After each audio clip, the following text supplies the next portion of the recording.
Up next on today's beer review, we're going to be looking at Jack Abbey Craft Lager's Intrepid Traditions. This is a Dunkel lager with imported Bavarian malts and roasted malts, and it is coming in at 5% ABV. Let's check it out.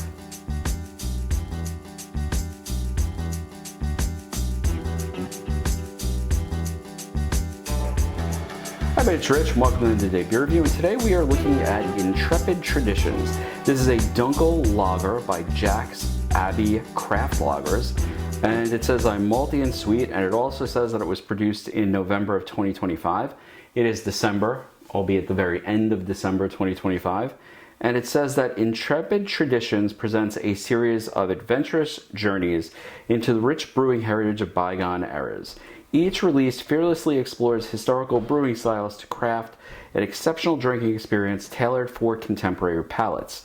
Our meticulously brewed Dunkel is brewed with roast malts, which bestow a sublime sweetness upon this robust amber lager, delivering a full-bodied experience that delights the senses. And it says that it's naturally carbonated. So this is an interesting one. I also wanted to point out I am using my handy Grateful Dead glass. I got a 4-pack of these for Christmas. Very excited about that because not only does it rep the dead, but it's also clear and you can see a lot in it. So let's give it a pour. You know, I've done 3 reviews today and it's gone from dark to lighter to lighter to lighter. In fact, like I started with what was this? This is Ella by Free Will. And actually, you know what? No, that's definitely darker. Then I did the Gold Star. That's definitely... Actually, this one's a little lighter, so that might be the lightest one of the day. With the Samuel Smith's Welcome Ale being lighter still. Alright, so yeah, I guess that would be the way that it would go. Alright. They've all had a similar color, sort of this like amberish color to it, with a white head, about a pinky's worth.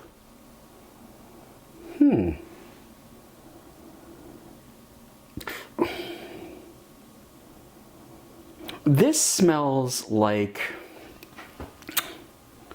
sort of like Blue Moonish or like Cape May White. So it smells like it should be a much lighter color. I know that sounds really bizarre, but it's the way it is. Let's see what it tastes like.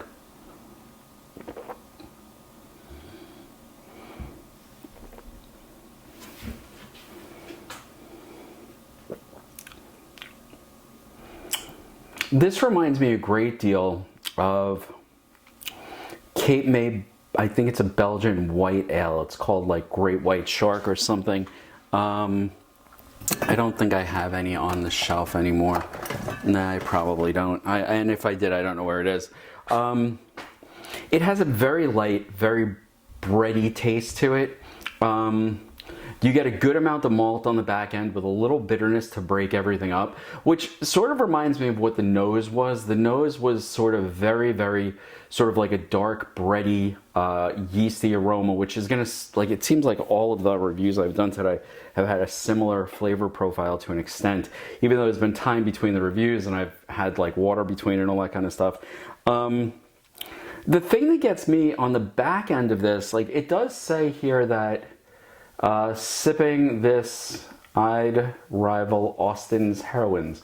Oh, the art on it is all sort of interestingly British. Yet another, I can't read it. There's this little tiny print that says local brewer does it again, and it's sort of like a news article about how great this particular beer is. And quite honestly, I have to be 100% honest, it is very good. There's a good depth of flavor to it. It is sort of a dark, sort of like weedy breadiness to it.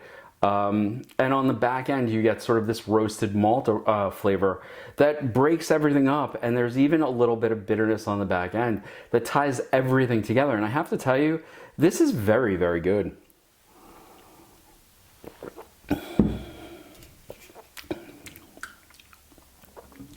Very easy drinking. The alcohol is not there in any perceivable manner. Like I can't perceive it as I'm tasting it. What it is very light, very easy to drink.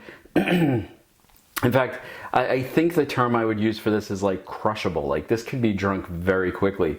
And at 5%, you know, I mean, you can have one, but like after you hit 2 or 3, you're going to be over the limit for driving or anything like that. So if you are driving, I would not have 2 or 3. And if you know, aren't, then have as many as you're comfortable with. But this is really lovely. And, you know, would I get it again? You know, so far, most of what I've had from Jack's Abbey Craft Lager has actually been very good and just well crafted, solid beer.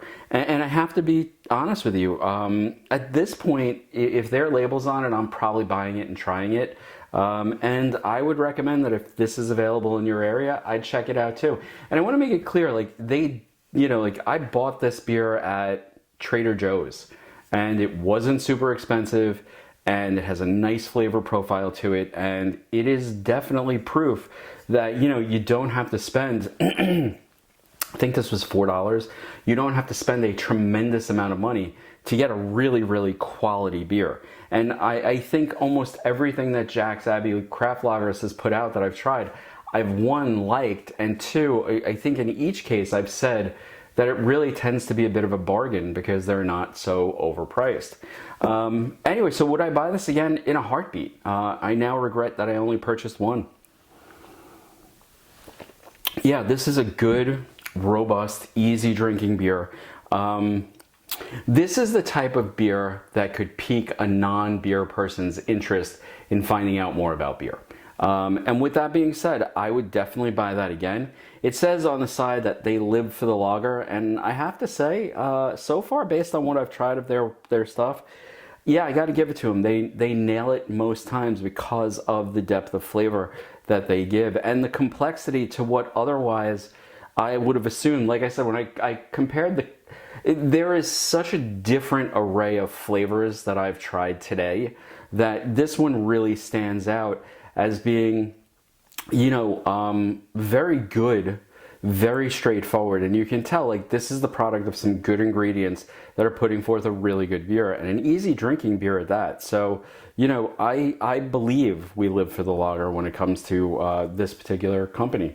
So once again, this is Jack Abbey's Craft Lager, and it's called Intrepid Traditions, and it is a Dunkel. And is it one that I would recommend in a heartbeat? If you liked this review, please hit that like button, subscribe, throw a comment down below. If you've had it, I'd love to hear your opinion. If you haven't, I would pick it up and I would give it a try. Anyway, folks, I'm going to go because my dog is upstairs barking her head off, and I'll see you next time on End of the Day Beer Review. Cheers.